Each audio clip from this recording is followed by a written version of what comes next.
saya kehilangan kedaulatan, saya berhenti jadi rakyat. Jadi dia wakili 5 tahun, artinya selama 5 tahun saya bukan rakyat.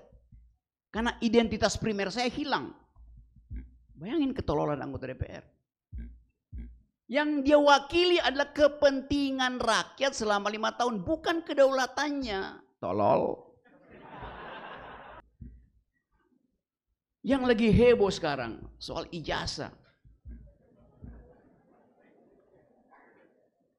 Yang kemarin jadi berita di kampus ini.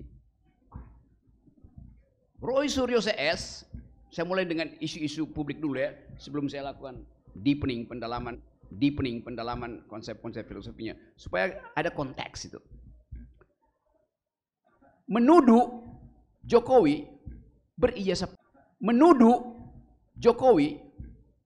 palsu,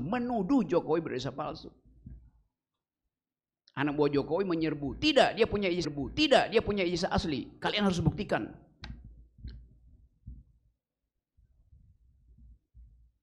Kalau dia bilang Jokowi punya ijazah asli, yang harus membuktikan adalah Roy Suryo CS, lakukan pembuktian terbalik. Dia bilang tidak, artinya ijazah Jokowi adalah asli, maka yang mesti membuktikan adalah Termul.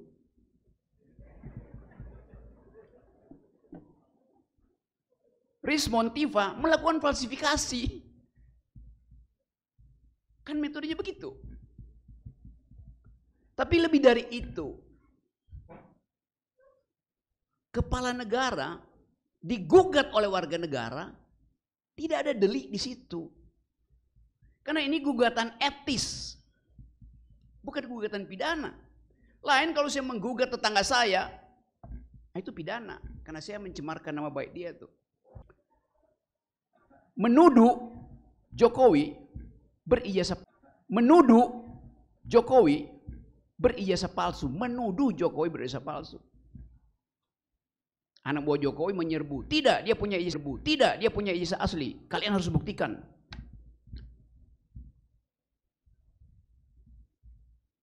Kalau dia bilang Jokowi punya ijazah asli, yang harus membuktikan adalah Roy Suryo CS, lakukan pembuktian terbalik.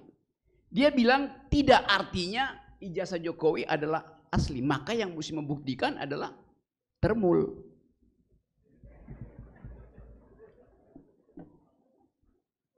Rismon Tiva melakukan falsifikasi. Kan metodenya begitu. Tapi lebih dari itu, kepala negara digugat oleh warga negara, tidak ada delik di situ. Karena ini gugatan etis, bukan gugatan pidana. Lain kalau saya menggugat tetangga saya, itu pidana, karena saya mencemarkan nama baik dia tuh.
Oke, terima kasih teman-teman. Dr. Yance, Arizona. Ada lagunya Lady Gaga, Arizona Sky. When the sun goes down and the band stop play, I always remember us this way. Ada yang tahu lagu itu? Lagunya Lady Gaga, judulnya ya itu tentang Arizona Sky itu. Oh ternyata saya lebih Gen Z dari kalian. Oke teman-teman, saya senang diucapkan sesuatu yaitu tentang dasar-dasar awal untuk mengerti hukum negara dan demokrasi. Kita paham bahwa setiap kali kita bicara tentang negara, di bayangan kita adalah kabinet.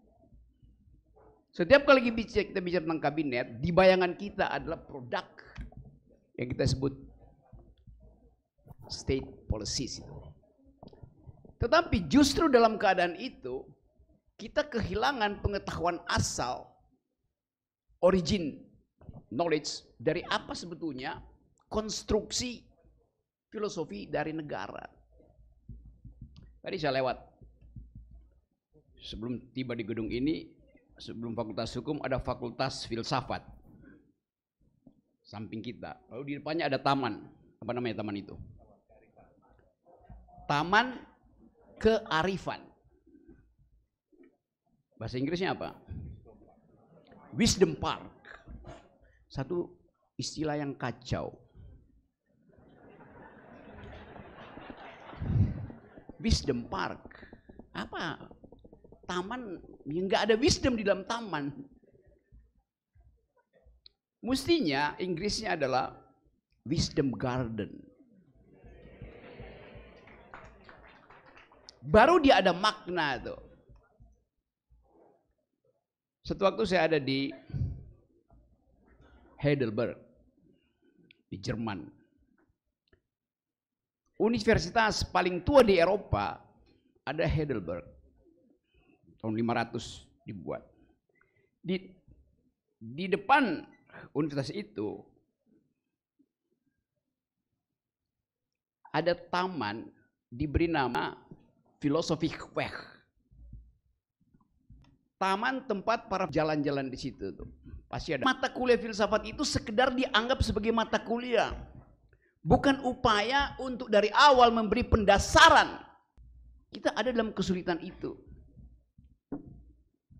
Tadi di WA Group yang ada banyak dosen,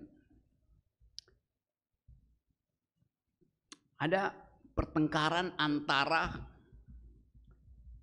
Bima Yudhistira, juga alumnus UGM, yang mempersoalkan statistik negara tentang ekonomi yang tumbuh 5,12%. Lalu dia kirim surat ke PBB. Dan PBB bilang oke, kami akan ke angka 5,12% versi negara itu masuk akal apa tidak.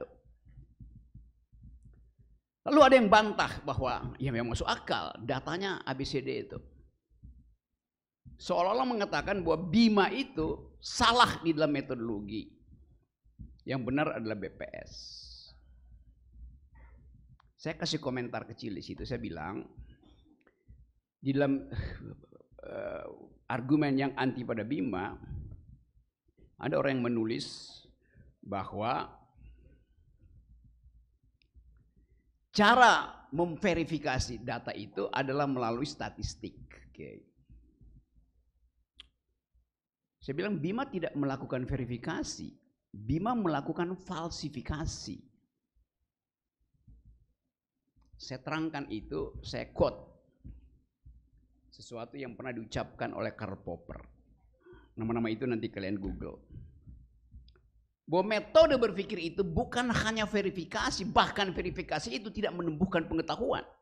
Yang menumbuhkan pengetahuan adalah falsifikasi, yaitu menggeleng, mengatakan tidak, mengatakan dungu. Kalau saya ucapan kata dungu, itu artinya saya melakukan falsifikasi terhadap kebijakan negara. Kenapa mesti marah? Kenapa saya mesti memuji, memverifikasi mana yang benar? Saya hanya perlu satu angsa hitam untuk membuktikan bahwa tidak semua angsa adalah putih. Namanya falsifikasi. Anda memerlukan terus-menerus mempertahankan dalil bahwa semua angsa adalah putih. Saya efisien, saya cari aja satu kesalahan Jokowi. Gampang kan? Yang lagi heboh sekarang soal ijazah. Yang kemarin jadi berita di kampus ini. Roy Suryo CS, saya mulai dengan isu-isu publik dulu ya, sebelum saya lakukan deepening pendalaman konsep-konsep filosofinya, supaya ada konteks itu. Menuduh Jokowi berijazah palsu, Anak buah Jokowi menyerbu, tidak dia punya ijazah asli, kalian harus buktikan.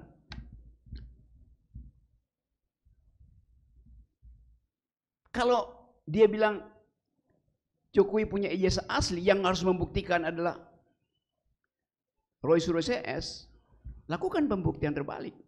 Dia bilang tidak, artinya ijazah Jokowi adalah asli, maka yang mesti membuktikan adalah Termul.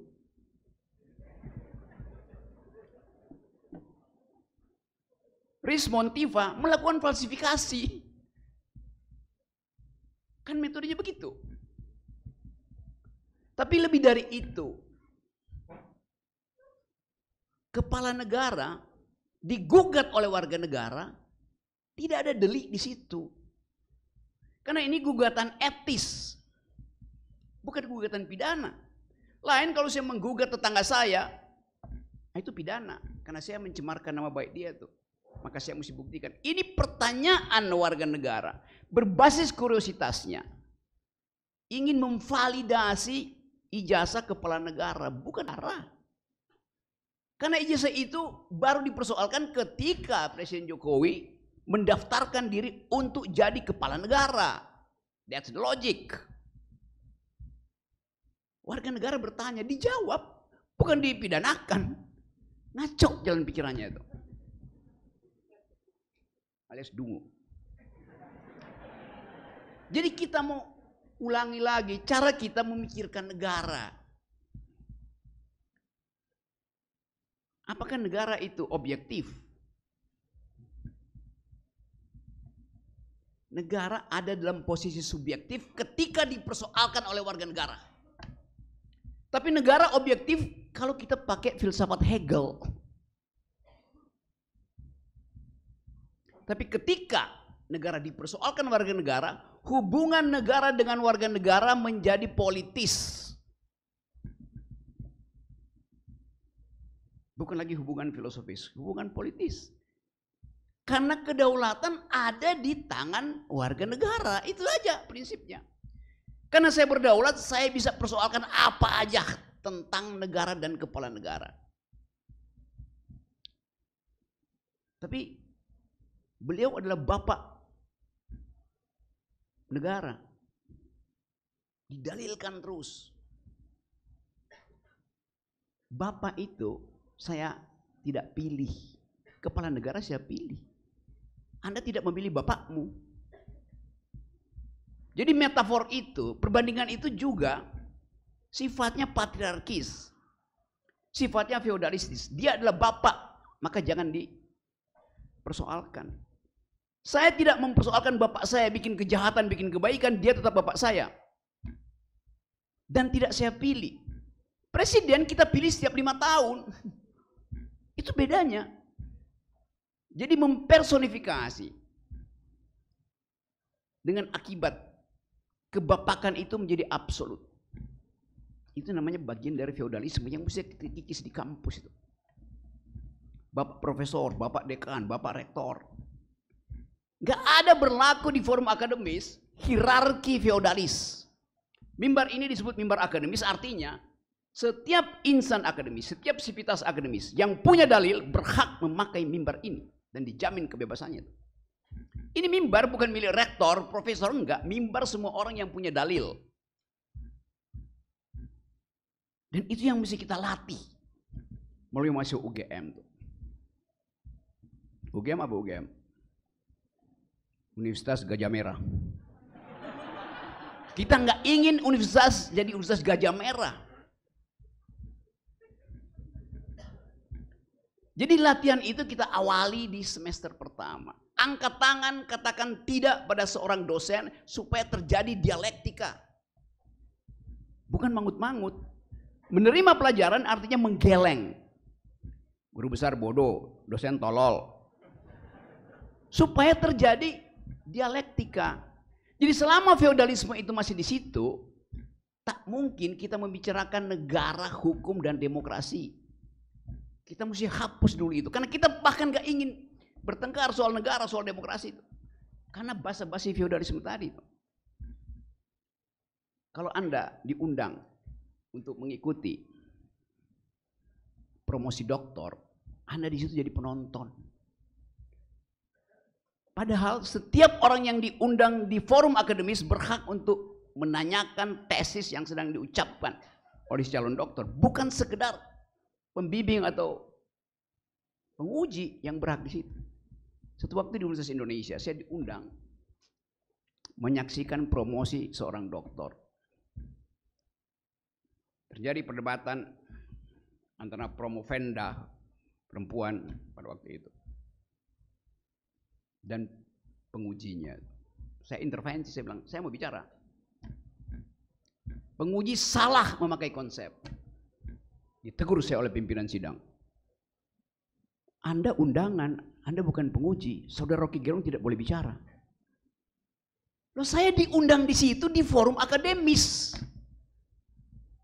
Jadi bayangin promosi doktor itu jadi semacam talk show doang karena tidak ada pengujian eksternal.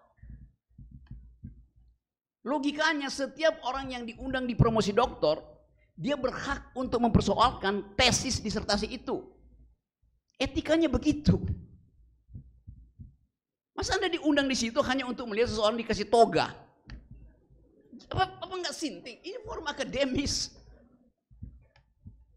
Dikasih toga senang. Toganya mahal. Ketahuan Sri Mulyani dipajakin loh.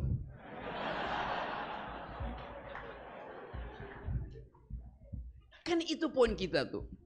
Jadi kita bicara tentang etos, etika universitas. Dan kegagalan membangun energi etis itu yang menyebabkan demokrasi kita itu jatuh. Indeksnya sekarang turun lagi.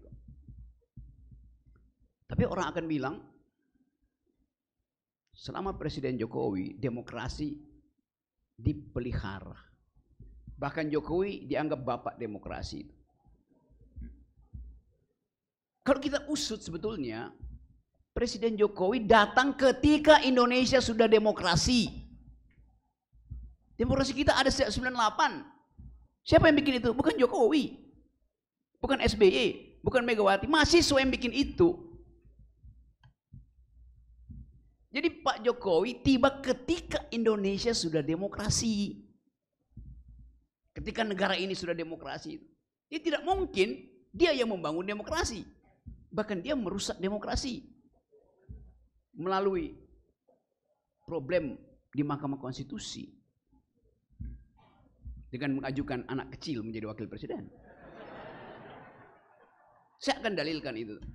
Tapi apakah Presiden Jokowi melanggar konstitusi dengan mengajukan anak kecil jadi wakil presiden? Tidak. Dia tidak melanggar undang-undang dasar. Dia melanggar undang-undang perlindungan anak.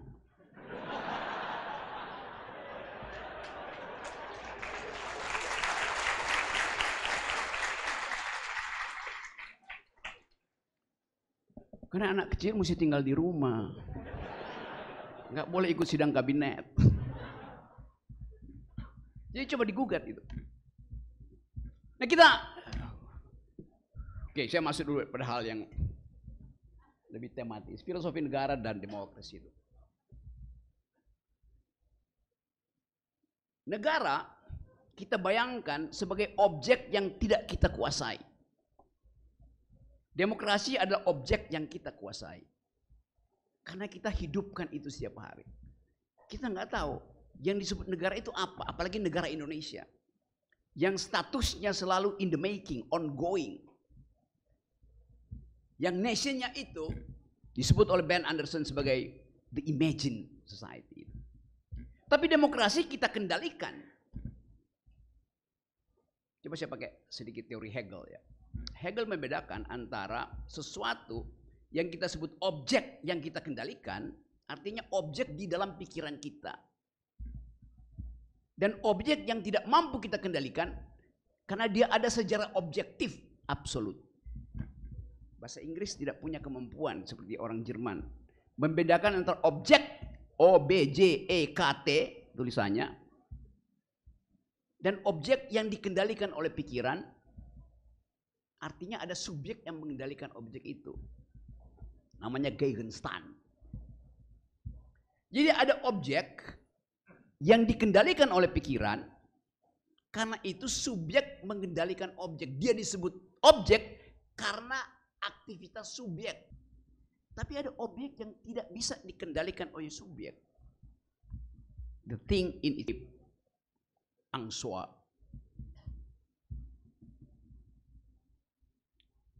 Nanti dibaca Hegel, Sartre. Negara adalah bagian yang tidak bisa kita kendalikan. Tidak bisa kendalikan artinya dia punya otonomi gerak sendiri yang hanya bisa kita kenali melalui hukum positif.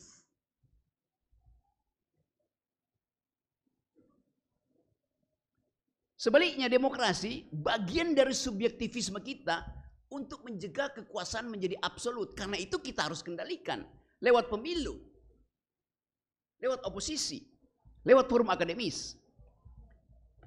Jadi ini ada dua ontologi yang lain adalah demokrasi. Di simple atau simply ya, bedanya simple. Dibikin bukan bikin simple, dibikin simply, dibikin mudah untuk diketahui itu. Ya Indonesia pakai kata simple, Inggrisnya simple, simply. Simple itu adjektif, simply itu adverbia. Ya simply.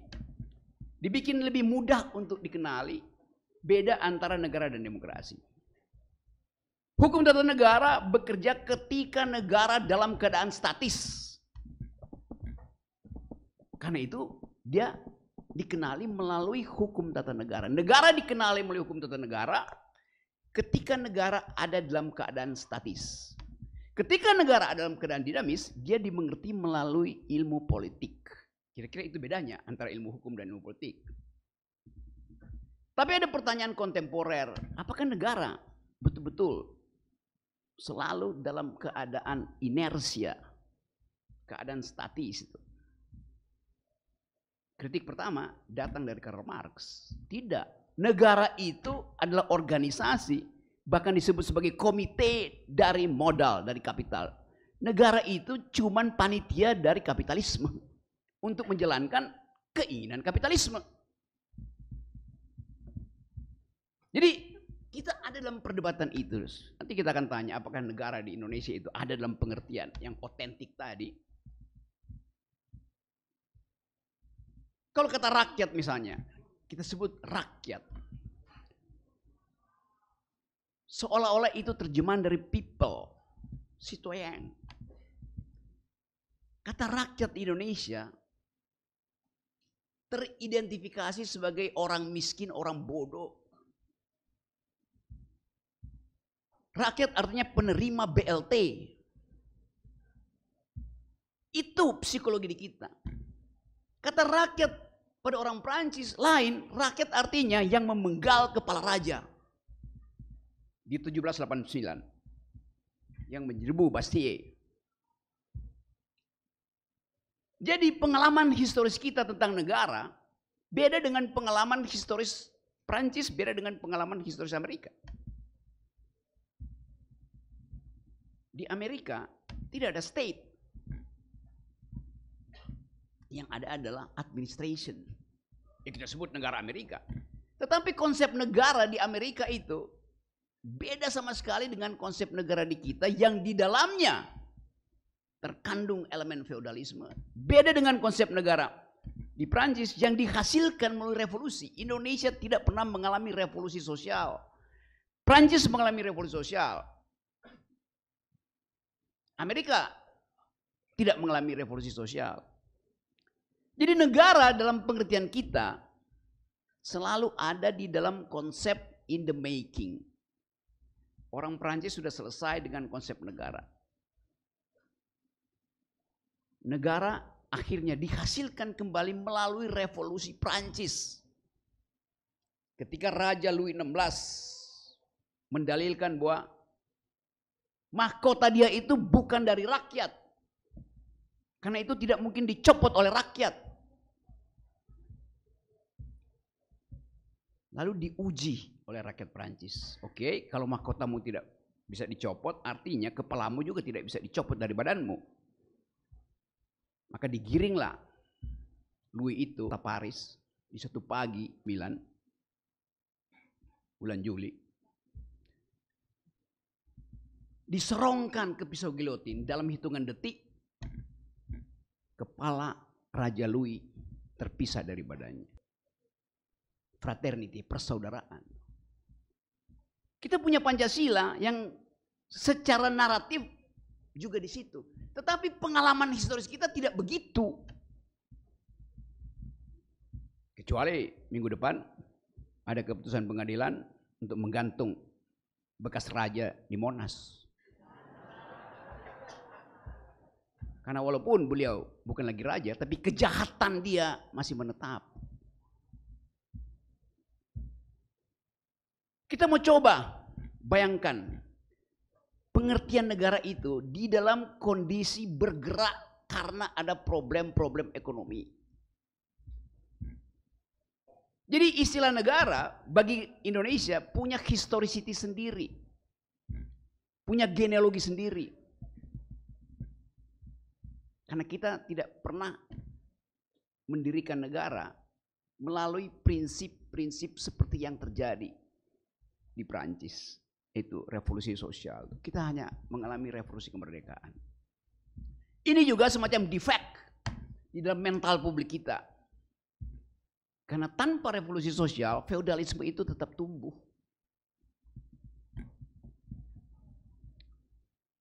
Sri Mulyani kemarin bicara soal guru menjadi beban dari negara tuh. Kalau dia ada di Prancis sudah lama dipenggal kepalanya. Dan salah satu penyebab Louis XVI dipenggal karena kelakuan Menteri Keuangan dia. Menteri Keuangan Louis XVI itu namanya Etienne Silhouette. Ini Menteri Keuangan yang ditugaskan oleh Louis untuk pajaki rakyat karena Prancis bangkrut, membiayai kehidupan mewah istana, termasuk ratunya Antoinette, membiayai perang dengan Inggris, bangkrut Prancis pada waktu itu. Lalu datang inisiatif dari Menteri Keuangan yang namanya Etienne Silhouette. Dia mondar-mandir sampai ke desa-desa. Begitu dia lihat ada sandal yang agak baru, dia pajakin. Pajak sandal jepit yang masih baru. Dia lihat pintu gereja yang masih mengkilap, pajak pintu gereja. Dipajakin semua. Dia lihat ada pengantin yang kawin pakai musik.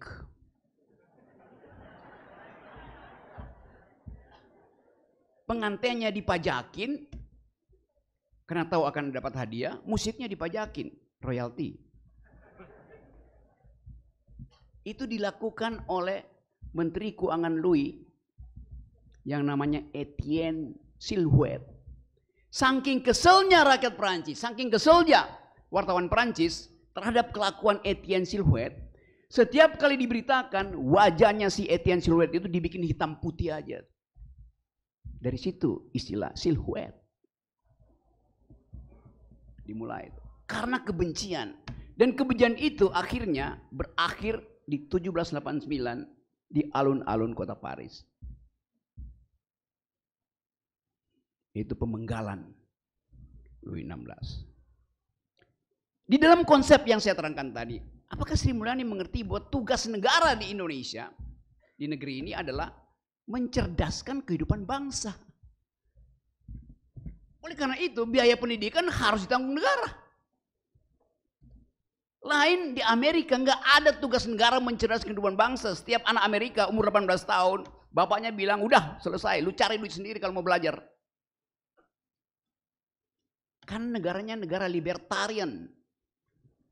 Kita negara yang didesain secara sosialistis. Dengan konsekuensi, negara harus state spending expenditure mesti diberikan. Justru untuk meningkatkan taraf pendidikan kita. Supaya nanti ketika pemilihan umum tidak ada lagi orang dungu yang nunggu amplop di pojok-pojok kampung. Pemilih kita di 2024, 68% atau 78% hanya lulus sekolah kelas 7, artinya tidak pernah lulus SMP. Itulah korban pertama dari elektoral demokrasi yang basisnya adalah BLT dan amplop. Karena tidak ada diskurs yang memungkinkan orang menagih pajak berdasarkan aturan rasional. Sekarang ketiadaan diskurs itu mengakibatkan revolusi dimulai dari Pati. Apa itu pajak? Pajak adalah cara biadab untuk mempertahankan peradaban. Ada orang yang mau dipajaki, tetapi demi kesosialan manusia kita bayar pajak itu. Dan itu yang disebut sebagai APBN. Jadi Anda dosen guru dipajaki supaya balik ke dia. Kata Sri Mulyani, beban negara. Dari mana otaknya? Atau bukan dari mana otaknya? Di mana otaknya? 2 senti di atas dada atau 30 senti di atas mata kaki alias dengkul. Kita mau katakan itu sebagai problem pengetahuan, problem etika publik tuh. Jadi kita coba kembangkan pikiran-pikiran baru ini. Saya simpulkan sejenak soal negara itu. Negara selalu ada di dalam konsep in the making, ongoing. Tetapi kondisi ongoing itu kita bayangkan supaya ada semacam stabilitas di dalam kepala kita tentang fungsi negara. Di dalam kepala kita yang beda dengan praktek.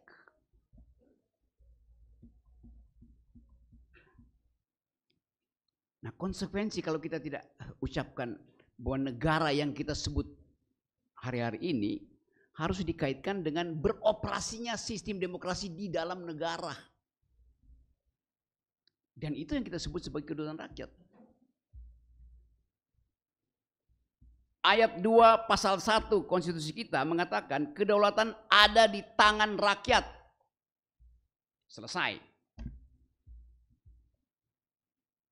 Anggota DPR klaim kedaulatan rakyat itu kami wakili loh.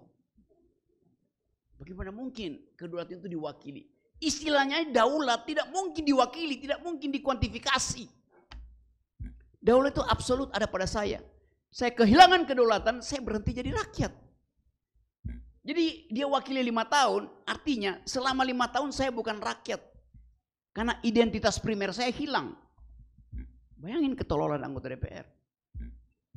Yang dia wakili adalah kepentingan rakyat selama 5 tahun, bukan kedaulatannya. Tolol.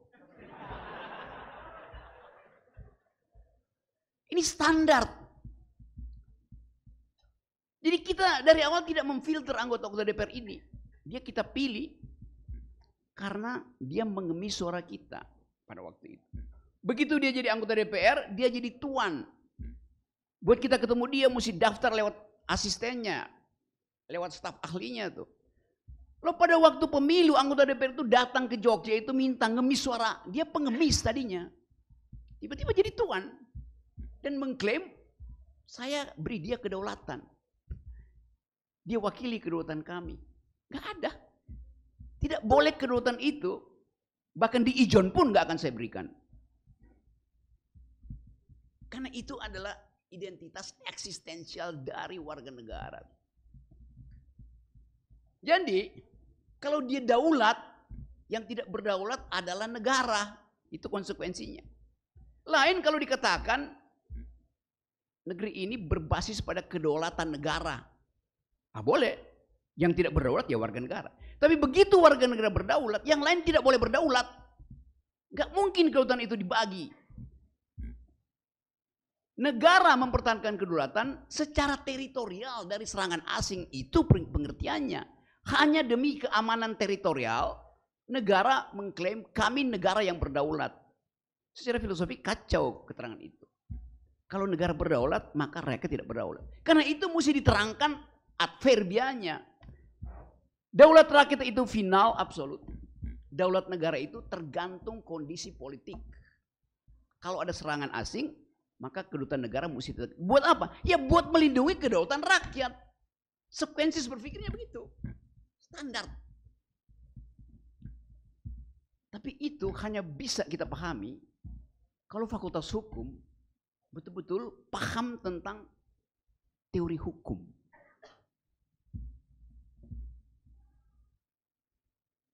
Tapi banyak lulusan fakultas hukum, bahkan di UI, UGM, yang tidak paham tentang hukum. Dia paham tentang undang-undang. Karena yang diajarkan adalah undang-undang, bukan hukum. Karena itu ganti aja fakultas hukum jadi FUU, Fakultas Undang-Undang. Bacanya FU. FU. FA. FA.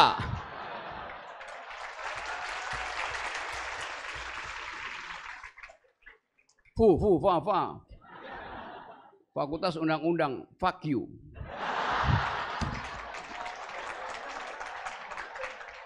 Tadinya saya mau edit,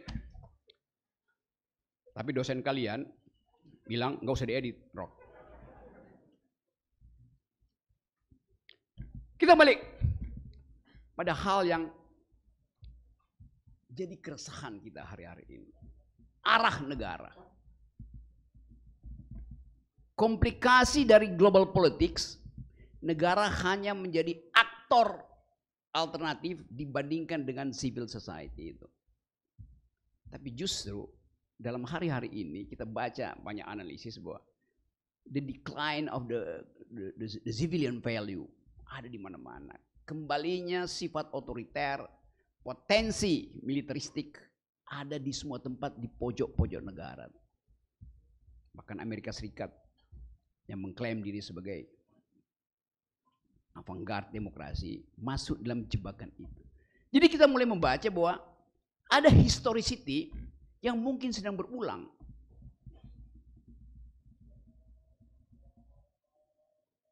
Kita punya lembaga-lembaga demokrasi, ada KPU, ada KPK, Mahkamah Konstitusi, DPR. Kita punya lembaga demokrasi, institusi demokrasi tersedia. Tapi mengapa indeks demokrasi kita turun? Ada institusi tapi tidak ada institusionalisasi dari nilai-nilai itu. Itu masalahnya. Tidak ada pelembagaan nilai di dalam lembaga-lembaga demokrasi itu. Gedung Mahkamah Konstitusi ada, tetapi di situ tidak ada ide tentang konstitusionalisme. Saya minggir sebentar. Kata konstitusi itu betul-betul konsep yang dipikirkan secara matang untuk mencegah negara menjadi absolut. Tahun 16 ada buku ditulis judulnya Franco Gallia. Pertama kali kata konstitusi dipakai, diterangkan di situ konstitusi adalah artinya hak rakyat untuk membunuh raja. Jadi dari awal masuk abad modern, prinsip itu udah dikenali di dalam wacana Eropa. Konstitusi adalah hak rakyat untuk membunuh kepala negara. Cari di Google Books, buku Franco Gallia. Franco Gallia ditulis oleh François Hotman, yang adalah orang Paris, bukan Hotman Paris. Jadi pengertian itu pun menghadirkan kembali prinsip demokrasi. Hanya demos yang boleh menulis hukum, bukan kekuasaan. Belakangan memang demokrasi itu membutuhkan perwakilan. Tapi demokrasi di awal, di Athena, anggota DPR itu tidak dipilih, tapi diundi. Di dalam city state Athena, anggota parlemen diundi, tidak dipilih. Apa dasarnya? Karena ada prinsip bahwa setiap warga negara sama pengertian dia tentang keadilan. Oleh karena itu siapapun yang terpilih, dia akan mewakili keadilan saya, keadilan teman-teman, keadilan tetangganya, keadilan mantan pacarnya, keadilan selingkuhannya. Karena ada prinsip itu, maka yang terpilih ada primus inter pares, the prime di antara yang pares, yang sama. Kalau Anda terpilih, karena saya malas, Anda yang terpilih itu, saya tetap percaya. Karena ada prinsip. Jadi demokrasi dari awal didalilkan ada kesetaraan pengetahuan dan ada kesamaan pandangan tentang keadilan.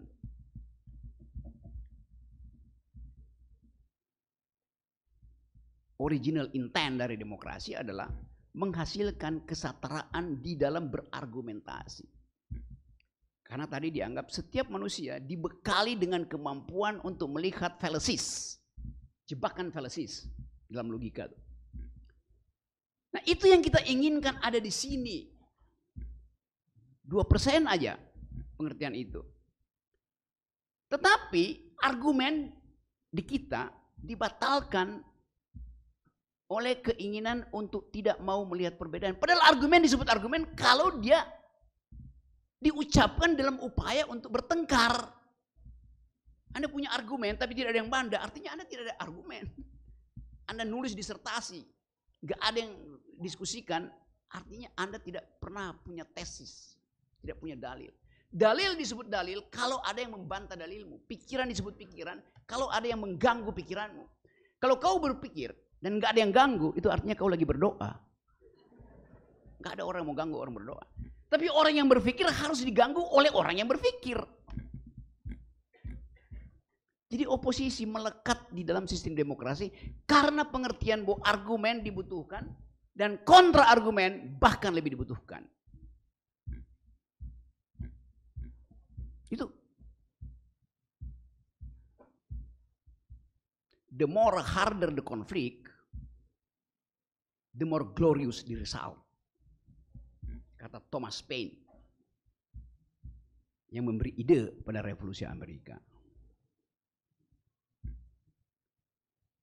Nah ini suasana kita ada di situ tuh. Di mana demokrasi pertama kali harus ditumbuhkan? Ya di dalam mimbar akademis. Karena kampus itu didesain untuk melakukan pertengkaran argumentatif. Jadi kalau kampus berhenti bertengkar secara argumen, artinya seluruh sivitas akademika sedang berupaya untuk masuk surga karena mereka sedang berdoa. Tidak ada argumentasi dari kampus, bagaimana coba?